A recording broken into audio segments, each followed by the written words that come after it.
Health and wealth go hand in hand.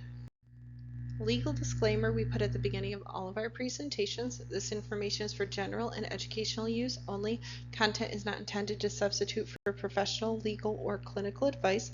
We strive to keep our information as accurate and timely as possible, but make no promises and guarantees it works for your local unique situation. As an introduction, health and wealth are deeply connected, each influencing each other and shaping the overall quality of your life, longevity, and happiness. Embracing this relationship fosters a holistic approach to well-being, where physical and financial health work together to enhance your personal fulfillment. It is so important. I can't stress this enough, because if you're trying to just focus, I'm going to save money, I'm going to work all the time, I'm going to work, and then at 45 you have a heart attack, you have cancer because you didn't take care of yourself, all the money in the world is not going to save you. We have to have our health and wealth side by side in our financial plan, because it doesn't matter how much money you have in the world. If you didn't take care of yourself and you die early, you just taking good care of your kids and passed on things versus yourself. You want to improve your productivity, your endurance, your career success, health, good health, exercise, the law of attraction. When you are well taken care of, well dressed, feeling good, and have high energy, people notice it and are attracted to it. If you are overweight, dressed sloppy, feeling tired, complaining all the time, you're going to be absent, you're lower in your productivity, your head hurts, you're not drinking enough water, you're not eating well. It has a huge aspect on opportunities and relationships and financial advancements and opportunities that are presented to you because of our health and wealth. We just don't do as much. Our projects, our opportunities are, if you're all of a sudden in surgery and cancer treatment and all this stuff, you can't get your income from a job, you can't make your business better, you're in survival mode, and I want you to be in thriving mode. Wealth and its impact on health, how much you access the healthcare system. If you are spending 15, 20 grand on healthcare needs every year, that has a huge opportunity cost with your finances that could go somewhere else. Wealthier individuals, they have comprehensive insurance plans, they eat healthier foods, organic, they have gym memberships, they have wellness programs, they meditate, they prioritize themselves and don't feel selfish doing it. They have healthy lifestyle choices. People that are financially free, they're skinny, they exercise, they have fun, they do hobbies, they have energy, they have a strong mental resiliency. And I want you to have that in your life. They know how to handle stress. They know how to handle anxiety.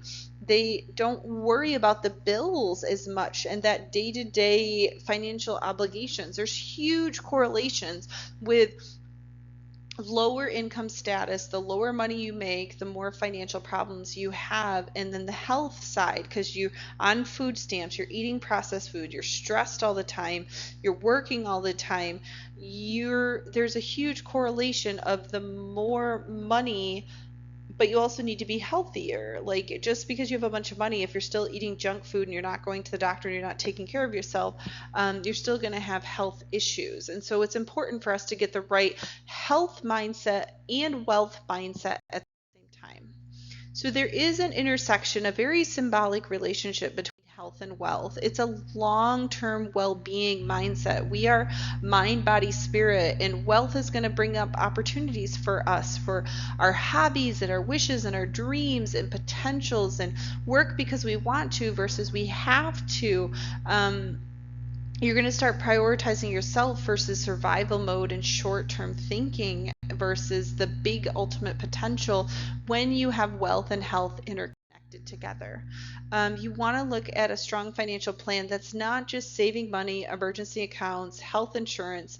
You also want to start looking at your wellness programs, your fitness programs, the incentives, the weight loss goals. Put in your financial goals just as much as your health goals in your life planning, your business projects, your personal strengths, your goals. You want to do more meditation. You want to do some more mindful resiliency.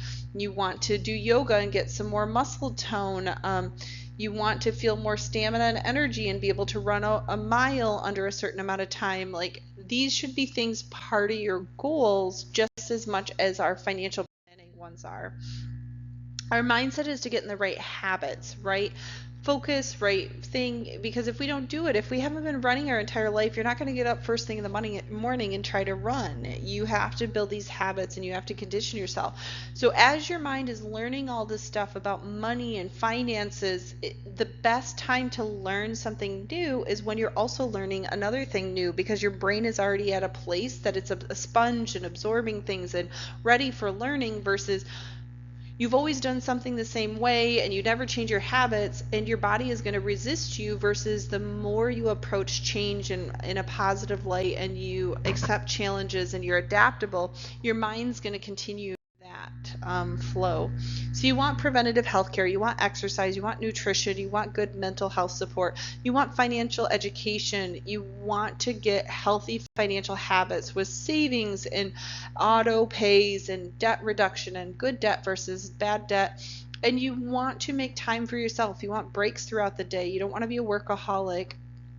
It's fascinating, some of these books, like the 80-20 rule of really working smarter, not harder, where you do everything and you're self-employed versus you hire a team and you only do the stuff that you are best at, managing visions for where the team will go, and then you leverage everybody around you. You're going to have more time for self-care.